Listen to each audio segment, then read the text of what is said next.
World War II is a tapestry woven with countless threads of heroism. We celebrate the daring pilots, the courageous infantry, the brilliant generals. But sometimes the most extraordinary threads, those that tell a story not just of combat, but of profound social change, remain hidden, overlooked by history. Today we journey into one such untold chapter. A story not just of fighting an enemy abroad, but of battling prejudice at home, all while under the most brutal conditions imaginable. Most have heard of the legendary Tuskegee Airmen, the red tails who broke racial barriers in the skies. But few know of their counterparts on the ground. A unit forged in the fires of segregation, yet destined to become one of the most feared and respected fighting forces in the European theater. They were officially the 761st Tank Battalion, but to the Germans they faced and to the Allies they fought alongside, they became known by a far more evocative name, the Black Panthers. They were the first African-American tank battalion to enter combat in American history. They fought under the uncompromising eye of General Georges Patton, from the hedgerows of France, through the hellish snows of the Battle of the Bulge, and deep into the heart of Nazi Germany. Their motto was, "Come out fighting," and that is precisely what they did for 183 consecutive days of brutal frontline combat. This is the incredible and largely forgotten saga of the 761st Tank Battalion, the Black Panthers who redefined courage and challenged the very meaning of military service. To understand the 761st Tank Battalion's achievement, we must first understand the America they came from. In 1940, the United States was still a deeply segregated nation. Jim Crow laws enforced racial segregation across the South. African Americans were barred from most public facilities, denied the right to vote through poll taxes and literacy tests, and faced constant threats of violence. Lynchings, though declining from their peak, still occurred with horrifying regularity. In the North, segregation was often less formal but no less real. African Americans were confined to certain neighborhoods, denied employment opportunities, and excluded from many aspects of public life. The promise of equality enshrined in the Constitution was, for millions of Black Americans, nothing more than words on paper. This segregation extended into the United States military. The armed forces were strictly segregated by race, following a policy that dated back to the 19th century. African American soldiers served in all-Black units, almost always under the command of white officers. During World War I, Black soldiers had served with distinction in segregated units like the 369th Infantry Regiment, the famous Harlem Hellfighters. They had proven their courage under fire, earning numerous decorations from the French army, which treated them with far more respect than their own. But when they returned home they found nothing had changed. Some veterans were even lynched while still in uniform, murdered for daring to wear their country's colors with pride. By 1940, as another world war loomed, the question facing Black America was stark. Should they fight for a country that denied them basic rights? Should they risk their lives defending democracy abroad when they had no democracy at home? The answer, from leaders like A. Philip Randolph and the Black press, was complex. They advocated what became known as the WWII campaign: victory over fascism abroad and victory over racism at home. Serve, they argued, but demand change. Prove your worth on the battlefield and use it as a lever for civil rights. It was in this context, this crucible of prejudice and patriotism, of second-class citizenship and first-class courage, that the 761st Tank Battalion was born. The United States military in 1940 operated under assumptions about race that would be shocking today but were considered conventional wisdom at the time. A 1925 Army War College study had concluded that Black soldiers were inferior fighters, cowardly, lacking intelligence, and unable to function effectively in combat without white leadership. These conclusions were based not on evidence but on prejudice. They ignored the distinguished combat records of Black soldiers in previous wars and dismissed their achievements as anomalies. The military establishment believed, simply and without question, that Black men could not be effective combat soldiers. As a result, Black soldiers were overwhelmingly assigned to service and support roles. They worked as cooks, stevedores, truck drivers, and laborers, essential jobs certainly but not combat positions. The message was clear: Black men could support the fight, but they couldn't be trusted to do the fighting. When the draft was reinstated in 1940, the military faced a dilemma. The nation needed millions of soldiers, and the Black population represented a significant pool of manpower. But the military's leadership was adamantly opposed to integration. Their solution was to expand segregated black units while maintaining strict racial separation. The Army began forming new black units, infantry regiments, artillery battalions, and support companies. But armor? Tanks? That was different. Armored warfare was the cutting edge of military technology, requiring technical skill, quick decision-making, and complex coordination. The prevailing racist attitudes held that black soldiers simply weren't capable of such sophisticated combat operations. It took political pressure to change this. Civil rights organizations, black newspapers, and sympathetic politicians demanded that African Americans be given the opportunity to serve in all branches and specialties, including armor. The military reluctantly agreed to an experiment. On March 15, 1942, the War Department authorized the formation of the first African American armored units. Among them would be the 761st Tank Battalion. It was designated as separate battalion, meaning it would not be permanently attached to any division but would serve as an independent unit, assigned where needed. The question now was, could they prove the skeptics wrong? Could they demonstrate that black soldiers were every bit as capable as their white counterparts? Could they, in the face of institutional racism and lowered expectations, become an elite fighting force? They would get their chance. But first, they would have to survive one of the most grueling training regimens the Army could devise, a test designed, some suspected, not to prepare them for combat but to prove they couldn't handle it. Camp Claiborne, Louisiana. Spring 1942. This sprawling military installation in the pine forests of central Louisiana would be home to the 761st Tank Battalion for the next 2 years. Louisiana in 1942 was deep Jim Crow country. Segregation was absolute and enforced with violence when necessary. For the black soldiers arriving at Camp Claiborne, many from northern cities where they'd enjoyed at least some measure of freedom, it was a shock. On base, they were confined to separate barracks, separate mess halls, separate recreation facilities. Off base, the local towns made it clear that black soldiers were unwelcome. Fights between black soldiers and local white civilians, or worse, white military police, were common. One soldier later recalled, "We were fighting a war on two fronts, one against the Germans we hadn't even met yet, and one against the racism right there in Louisiana."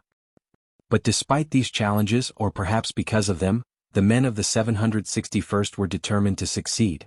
They had something to prove, not just to the Army, not just to white America, but to themselves and to black America, which was watching their progress closely.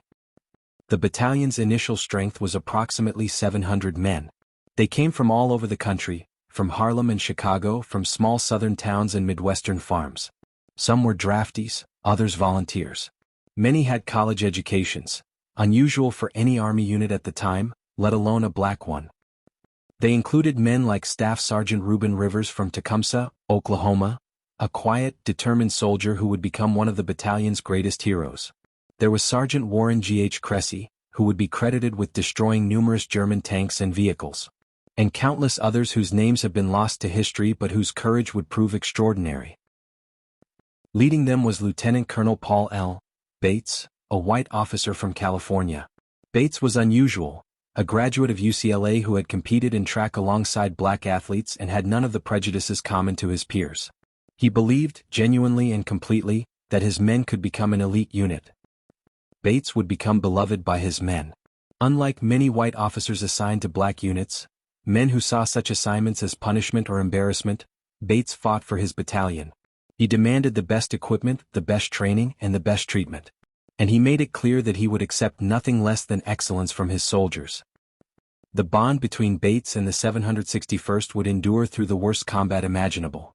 Years later, survivors would speak of him with profound respect and affection, a white officer who truly saw them as soldiers, as men, as equals.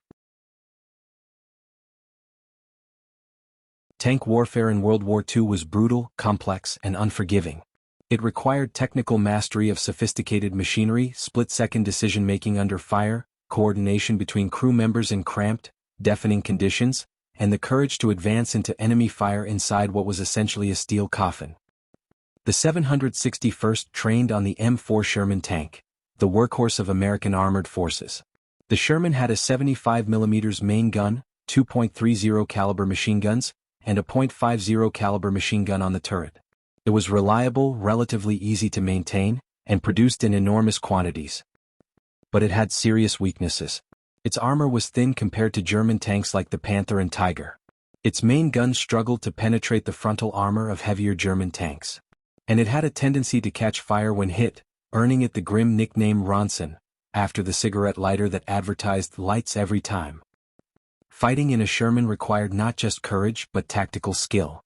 Crews learned to use speed and maneuverability to compensate for inferior armor. They learned to aim for weak points in enemy tanks, track wheels, rear armor, turret rings. They learned that survival often meant shooting first. Each Sherman carried a crew of 5, a commander, a gunner, a loader, a driver, and an assistant driver who also operated the bow machine gun. They had to work as a perfectly synchronized team. In combat, there was no time for hesitation or confusion. The training was relentless. The men drilled on vehicle maintenance. Tanks broke down constantly and crews had to be able to repair them under fire. They practiced gunnery until they could hit moving targets at 1,000 yards. They ran tactical exercises day and night, learning to coordinate tank movements with infantry support.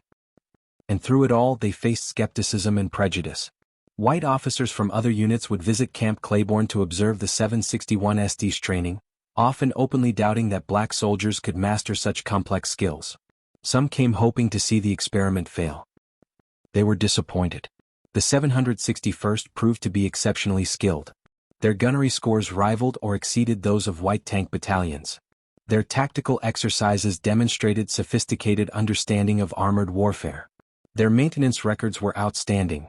Their tanks were kept in better condition than many white units managed. One evaluation report from 1943 noted, "The 761st Tank Battalion has demonstrated proficiency in all aspects of armored warfare.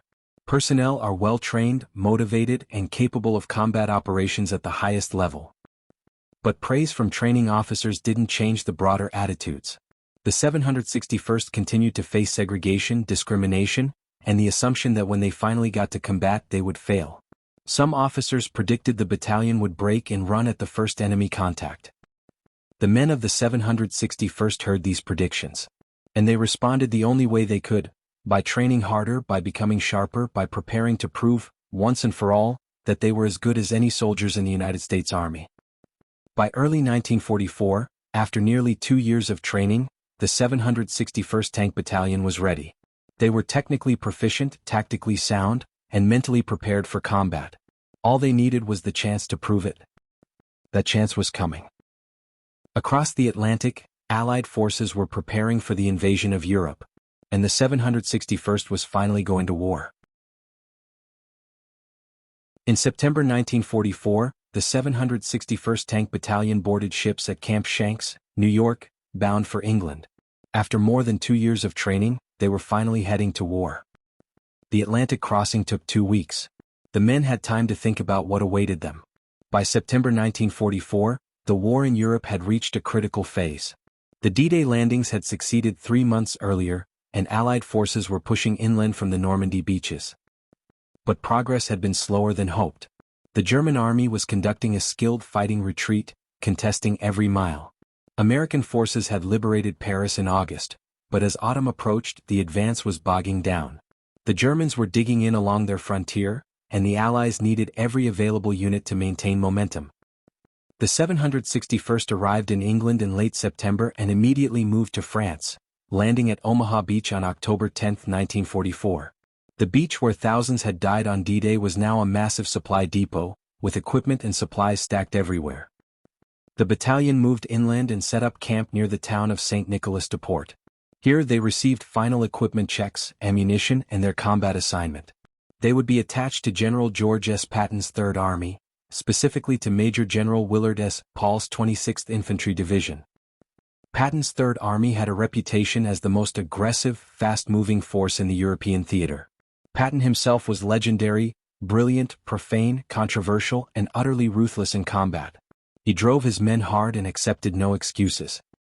Patton's attitude toward black soldiers was complicated. He shared many of the prejudices common to white officers of his generation. He had expressed doubts about the combat effectiveness of black troops. But Patton was also supremely practical. He needed soldiers who could fight, and he didn't particularly care what color they were if they could do the job. On October 31, 1944, the men of the 761st Tank Battalion assembled for an address by General Patton. It would become one of the most famous and controversial moments in the battalion's history. Patton stood before them, dressed in his immaculate uniform with his trademark pearl-handled revolvers, and delivered a speech that was classic Patton, rough, profane, and brutally direct. Men, you're the first Negro tankers ever to fight in the American Army. I would never have asked for you if you weren't good. I have nothing but the best in my army. I don't care what color you are, so long as you go up there and kill those Kraut sons of bitches. Everyone has their eyes on you and is expecting great things from you. Most of all, your race is looking forward to your success. Don't let them down, and, damn you, don't let me down. The speech was vintage Patton, simultaneously inspiring and insulting, acknowledging their ability while reminding them they were still seen primarily through the lens of race. But the message was clear. Patton would judge them by their performance, nothing else. If they could fight, he would use them. For the men of the 761st, it was a challenge they were ready to accept. They had spent 2 years preparing for this moment. They had endured prejudice, discrimination, and doubt. Now they would have their chance to prove themselves on the battlefield. On November 2, 1944, the 761st Tank Battalion moved into position near the town of Moyenvic in eastern France. Ahead of them were German defensive positions, concrete bunkers, minefields, artillery emplacements, and battle-hardened Wehrmacht troops who had been fighting for 5 years. The Black Panthers were about to enter combat. The skeptics were watching, waiting to see if they would break. The men themselves were determined to prove that they belonged.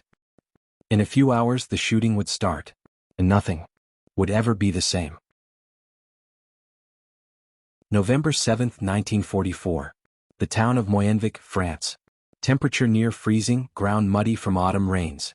The 761st Tank Battalion was about to enter combat for the first time. Their mission was to support the 26th Infantry Division in an attack on German positions defending the approaches to the town of Vic-sur-Seille. Intelligence reported strong enemy defenses, fortified buildings, anti-tank guns, and entrenched infantry supported by artillery. At 0630 hours, American artillery opened fire. For 30 minutes, shells pounded German positions. Then the barrage lifted and the order came, attack. The tanks of the 761st lurched forward, engines roaring, tracks churning through mud. Infantry from the 26th Division moved alongside them. Almost immediately German artillery began falling, heavy shells that threw up geysers of mud and shrapnel. The 761st's tank commanders scanned for targets through their periscopes. Suddenly German anti-tank guns opened fire. The distinctive crack of high-velocity rounds split the air. One Sherman was hit, flames erupting from the engine compartment. The crew bailed out, running for cover. But the rest kept moving. The 761st's gunners had spotted the anti-tank gun positions. Sherman turrets traversed, 75mm guns elevated, fired. High-explosive shells slammed into German positions. One anti-tank gun was silenced, then another. Staff Sergeant Reuben Rivers commanded one of the lead tanks. He maneuvered his Sherman into position, exposing himself to enemy fire to get a clear shot at a German machine gun nest that was cutting down American infantry. His gunner fired, a direct hit. The German position disintegrated. Throughout the day, the 761st advanced, fighting through one German position after another. They coordinated with infantry, suppressed enemy strongpoints, and destroyed fortifications. When German tanks appeared, Panzer IVs, the 761st engaged them at long range, using superior numbers and tactics to compensate for the Sherman's inferior gun. By nightfall the objectives had been taken. The 761st had performed exactly as trained, professional, aggressive, effective. They had lost 3 tanks, but they had destroyed numerous German positions and vehicles. The infantry commanders they supported were impressed. One after-action report from the 26th Division noted, the 761st Tank Battalion performed with courage and skill. Their support was instrumental in achieving our objectives. But the skeptics weren't satisfied. It was only one day, they said. Wait until the Germans really counterattack. Wait until the pressure increases. Then we'll see if they hold. The men of the 761st heard these whispers, and they responded the only way they could. By fighting harder. The 761st Tank Battalion didn't get a break after their first day of combat. They were immediately thrown into continuous operations, supporting the Third Army's advance toward the German border. November 1944 was a miserable month for combat. The weather deteriorated rapidly: cold rain, early snow, temperatures dropping below freezing. The French and German countryside turned into a sea of mud that bogged down vehicles and exhausted soldiers. Tank warfare in these conditions was a nightmare. Visibility was limited by rain and fog. Tanks struggled to maneuver in deep mud. Breakdowns were constant. Engines failed, tracks through, transmissions burned out. Crews spent as much time maintaining and repairing their vehicles as they did fighting. But the 761st kept moving forward. They fought through the towns of Morville, Zemange, Fontenay, and Gebling.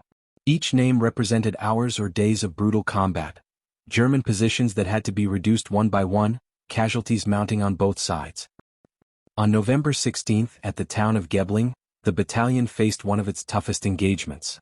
German forces, including several Panther tanks, launched a counterattack. The Panther was superior to the Sherman in almost every way: better armored, better armed, more powerful. The 761st didn't retreat. They maneuvered their Shermans to flank the Panthers, concentrating fire on their thinner side and rear armor. Sergeant Warren Cressy's tank destroyed one Panther at close range, his rounds punching through the side armor and detonating the ammunition inside. The German tank exploded in a fireball. By the end of the engagement, the German counterattack had been repulsed. The 761st had destroyed 5 enemy tanks and numerous other vehicles. But the cost was high: several American tanks destroyed, crews killed or wounded. One of those wounded was Staff Sergeant Reuben Rivers. On November 16, his tank hit a German mine. The explosion wounded Rivers severely in the leg and damaged his tank. Medical personnel evacuated him for treatment. But Rivers refused to be evacuated to a rear-area hospital. Despite his wound, despite being in severe pain, he insisted on returning to his tank. His company needed experienced tank commanders, and Rivers wasn't going to abandon his crew or his unit. The battalion medics bandaged his leg as best they could. Rivers climbed back into his tank and returned to combat. For the next 3 days he continued to fight, leading his tank through multiple engagements despite his untreated wound. On November 19, near the town of Gebling, Rivers' company was advancing when they encountered heavy German resistance. An anti-tank gun opened fire from a concealed position. Rather than pull back, Rivers maneuvered his tank to draw the enemy's fire, allowing other American tanks to flank and destroy the position. It worked. The German position was eliminated. But Rivers' tank took a direct hit. The round penetrated the armor and exploded inside the crew compartment.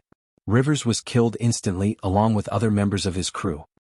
Staff Sergeant Reuben Rivers had fought for 3 days with a severe wound, refusing evacuation, refusing to leave his men. His actions had saved numerous lives and helped secure multiple objectives. He exemplified everything the 761st represented: courage, determination, and an unwavering commitment to duty. Rivers was recommended for the Medal of Honor, America's highest military decoration. But like so many black soldiers during World War II, the recommendation was downgraded due to racial prejudice. He was posthumously awarded the Silver Star instead. It would take more than 50 years for this injustice to be corrected. In 1997, after a comprehensive review of black soldiers' service in World War II, President Bill Clinton posthumously awarded Staff Sergeant Reuben Rivers the Medal of Honor he had always deserved. But in November 1944, there was no time to mourn properly. The 761st was needed. The war continued. And the Black Panthers kept fighting. By early December 1944, the 761st Tank Battalion had been in continuous combat for a month.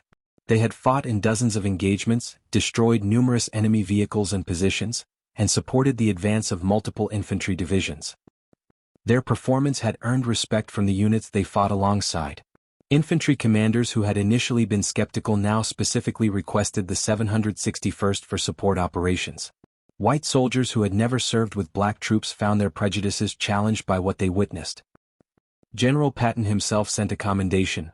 "I consider the 761st Tank Battalion to have entered combat with such conspicuous courage and success as to warrant special commendation." Individual soldiers received awards for valor. Silver Stars, Bronze Stars, Purple Hearts, recognition of their courage and sacrifice. The 761st was proving, battle by battle, that black soldiers could fight as well as any in the army. But recognition in combat didn't translate to equality off the battlefield. When the 761st was pulled back for brief rest periods, they still faced segregation and discrimination. Recreation facilities were often segregated. Some towns refused to serve black soldiers in restaurants or bars, even while welcoming white troops. There were violent incidents. Military police, overwhelmingly white, often treated black soldiers with suspicion and hostility. Fights broke out between black soldiers and white MPs, or between black and white troops competing for access to limited recreation facilities. The men of the 761st found themselves in a surreal situation. They could face death alongside white soldiers, but they couldn't drink in the same bars. They could be heroes on the front line but second-class citizens 10 miles behind it. One soldier later recalled, "We'd come back from fighting Germans covered in mud and blood, and some white MP would tell us we couldn't go into a dance hall because of our skin color. It was insane. We were good enough to die for our country, but not good enough to dance with the white girls." These experiences radicalized many black soldiers. They began to question why they should fight for a country that treated them this way.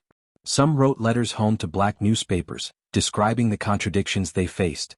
Others simply resolved that after the war things would have to change. The seeds of the post-war civil rights movement were being planted in the mud of France and Germany, watered by the blood of black soldiers who were proving their worth on the battlefield while being denied their rights at home. But in December 1944, the 761st had no time to dwell on these injustices. Because the Germans were about to launch their most desperate gamble of the entire war, a massive counteroffensive that would become known as the Battle of the Bulge. And the 761st Tank Battalion would be right in the middle of it. December 16, 1944. In the pre-dawn darkness, along an 80-mile stretch of the Ardennes forest on the German-Belgian border, over 200,000 German soldiers prepared for attack. It was Hitler's last desperate attempt to turn the tide of the war. The plan was audacious: smash through the thinly held American lines in the Ardennes, drive west to the port of Antwerp, splitting the Allied armies in two and forcing the Western Allies to negotiate peace. It was Germany's final roll of the dice. At 5:30 a.m. German artillery opened fire. Thousands of guns unleashed a devastating barrage on American positions. Then, out of the snow and fog, came German tanks and infantry, panzer divisions that Hitler had secretly assembled for this offensive. The American units in the Ardennes were caught completely off guard. Many were inexperienced divisions sent to this quiet sector to rest, or green troops getting their first taste of combat. They fought bravely, but the German onslaught was overwhelming. Within days, the Germans had driven a massive bulge into Allied lines, hence the battle's name. American units were surrounded, supply lines cut, communications disrupted. The situation was critical. If the Germans reached the Meuse River and drove on to Antwerp, the entire Allied position in Western Europe could collapse. Every available Allied unit was rushed to contain the breakthrough.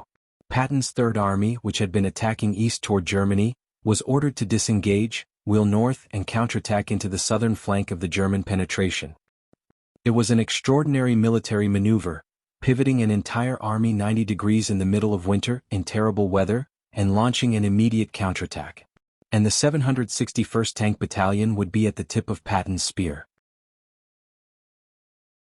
On December 20th, the 761st received its orders: move north immediately to support the counterattack. Their objective: help break through to the besieged town of Bastogne, where the 101st Airborne Division and other American units were surrounded by German forces. Bastogne was a critical road junction. If the Germans could capture it, they could continue their drive west.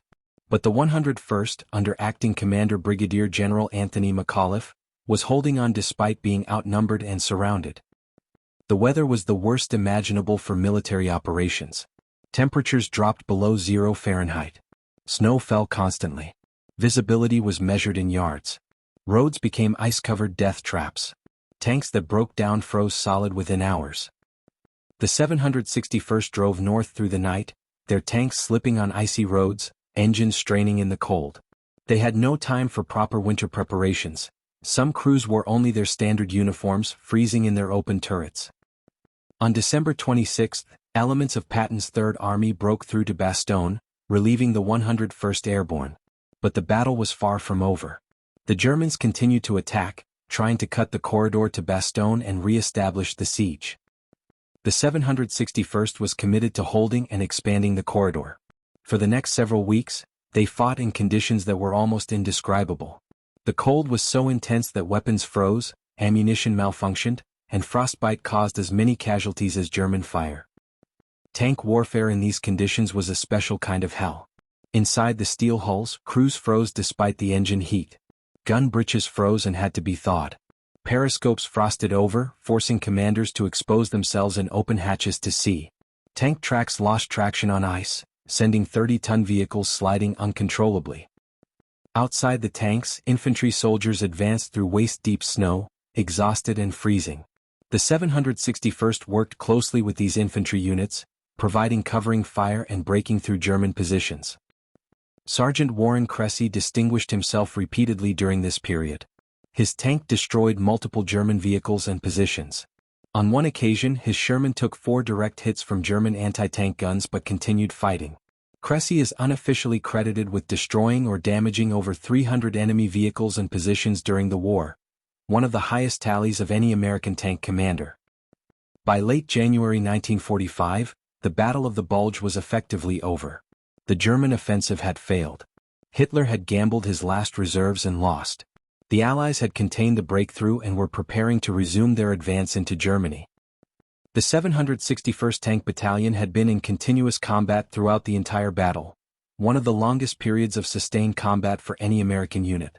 They had fought in the worst conditions imaginable against desperate German troops, and they had prevailed. The cost had been high. Numerous tanks destroyed, dozens of men killed, scores wounded or suffering from frostbite and exhaustion. But they had held. They had fought. And they had proven once again that they were among the finest soldiers in the United States Army. February 1945. With the Battle of the Bulge behind them, Allied forces resumed their advance toward the Rhine River, the last major natural barrier before the heart of Germany. The 761st Tank Battalion continued its role at the forefront of Patton's Third Army. They fought through the Siegfried Line, Germany's western defensive fortifications, reducing concrete bunkers and pillboxes that had been built to be impregnable. In March they crossed the Rhine River and drove deep into Germany. The nature of the fighting changed. German resistance became more sporadic but also more desperate. Hitler had ordered every town and city defended to the last man, and fanatical Nazi units obeyed. The 761st fought through Coburg, Bayreuth and other German cities. Urban combat was nightmarish. Snipers in every building, Panzerfausts, German anti-tank rockets, fired from windows, booby traps everywhere. Tanks were vulnerable in city streets, but the 761st learned to work closely with infantry, clearing buildings systematically. On April 11, 1945, the 761st Tank Battalion reached a place that would forever be seared into their memory, the Gunskirchen concentration camp, a subcamp of the Mauthausen system in Austria. Nothing in their training, nothing in their combat experience had prepared them for what they found.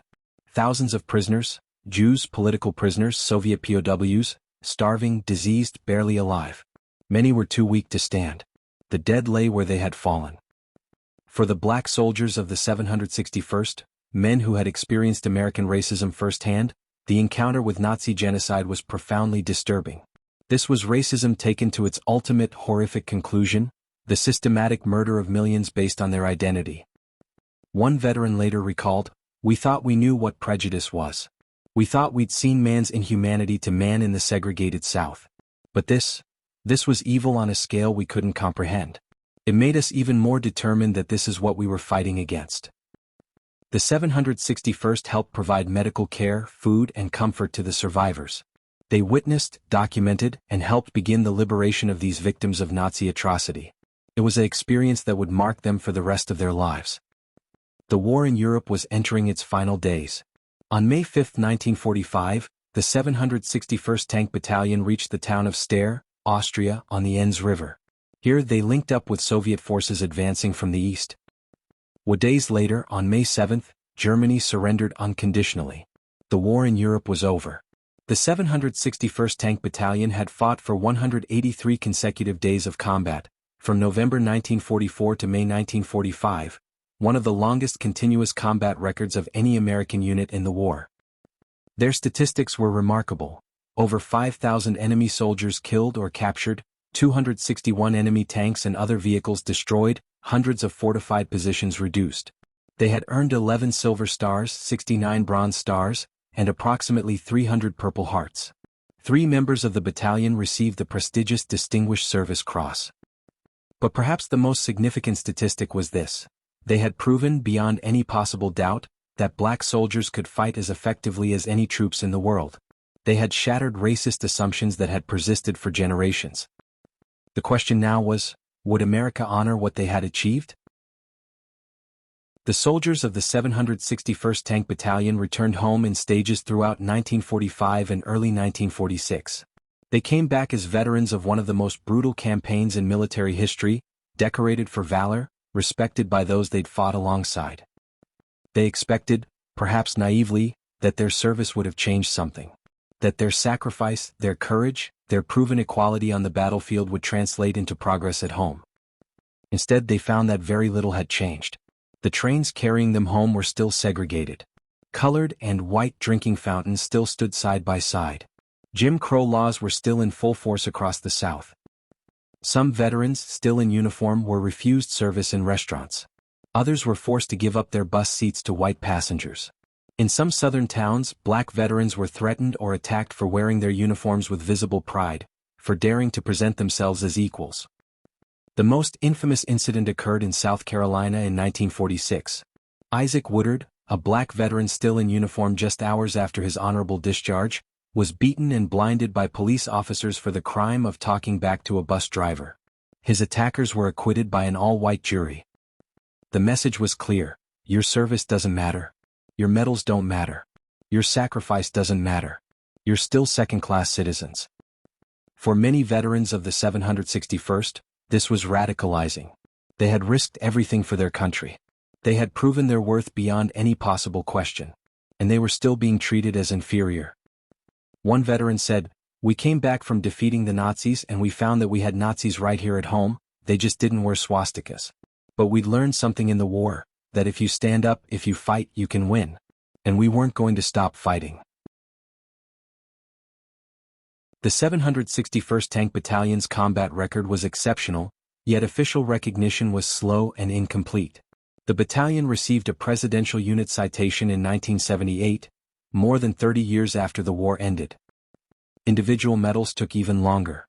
Staff Sergeant Reuben Rivers, who had fought for 3 days with a severe wound before being killed in action, had been recommended for the Medal of Honor in 1944. The recommendation was downgraded to a Silver Star. This was a pattern repeated across the military. During World War II, over 1 million African Americans served in uniform. They earned thousands of decorations for valor. Yet not one received the Medal of Honor, America's highest military decoration. This wasn't because black soldiers weren't brave enough or didn't perform actions worthy of the medal. It was because of systemic racism in the awards process. Recommendations were downgraded, eyewitness testimony was discounted, and heroic actions were simply ignored. In 1993, the U.S. Army commissioned a study to investigate possible discrimination in the awards process during World War II. Researchers examined thousands of military records, looking for black soldiers who had been recommended for the Medal of Honor or whose actions clearly warranted it. They identified 10 candidates whose actions met or exceeded the standards for the Medal of Honor. On January 13, 1997, President Bill Clinton presented the Medal of Honor to 7 recipients. 1 still living, 6 posthumously.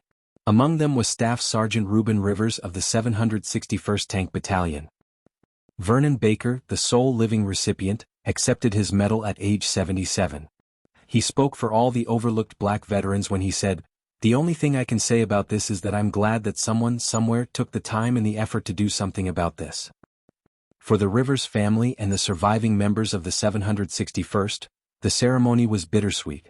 Recognition had finally come, but it had taken over 50 years. Reuben Rivers never knew he would receive his nation's highest honor. Most of his comrades never lived to see it. The service of the 761st Tank Battalion and other black units during World War II planted seeds that would flower in the decades to come. In 1948, President Harry Truman issued Executive Order 9981, ordering the desegregation of the United States Armed Forces. It was a direct result of pressure from black veterans who demanded equal treatment after their wartime service. The process was slow and met with resistance, but by the Korean War, American military units were becoming integrated. Black and white soldiers fought side by side in the same units for the first time. The change that had seemed impossible in 1940 was becoming reality. The veterans of units like the 761st became leaders in the civil rights movement. They had learned in the military that they could organize, fight, and win. They had learned that injustice could be overcome through courage and persistence. Men like Medgar Evers, who served in the segregated military during World War II, became civil rights leaders. The disciplined, organized approach of military veterans gave structure to the civil rights movement. The courage they had shown on the battlefield they now showed facing down segregationists at home. Today, the United States military is one of the most integrated institutions in American society. Black Americans serve at all levels, including the highest command positions. The chairman of the Joint Chiefs of Staff has been African American. So has the Secretary of Defense. This progress, still incomplete, still ongoing, traces its roots back to units like the 761st Tank Battalion. They proved, under the most extreme conditions imaginable, that race has nothing to do with courage, capability, or character. They forced America to confront the contradiction between its ideals and its practices.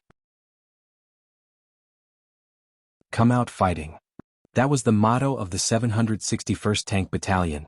3 simple words that meant everything. Come out fighting against the enemy abroad. Come out fighting against prejudice at home. Come out fighting for respect, for dignity, for equality. Never back down. Never give up. Never accept less than you deserve. For 183 consecutive days, the Black Panthers of the 761st Tank Battalion fought across France, Belgium, Luxembourg, Germany, and Austria. They endured conditions that would break most men. They faced an enemy that wanted to destroy them and a system at home that denied them full equality. And they prevailed. Not just in battle but in proving a profound truth, that courage knows no color, that ability recognizes no race, that the measure of a soldier, the measure of a person, has nothing to do with skin tone and everything to do with character. Most of the men who served in the 761st Tank Battalion are gone now. Time has claimed what German guns could not. But their legacy endures in every integrated military unit, in every black officer who commands troops, in every young person who learns that barriers can be broken and injustice can be overcome.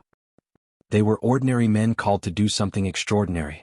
They were told they couldn't do it, told they weren't capable, told to know their place. And they responded by becoming heroes, not just to Black America but to all America, to anyone who believes in the possibility of change through courage and sacrifice. This is their story. The story of Patton's forgotten Black Panthers. The story of the unbreakable 761st Tank Battalion. The story of men who came out fighting, and in fighting, changed the world.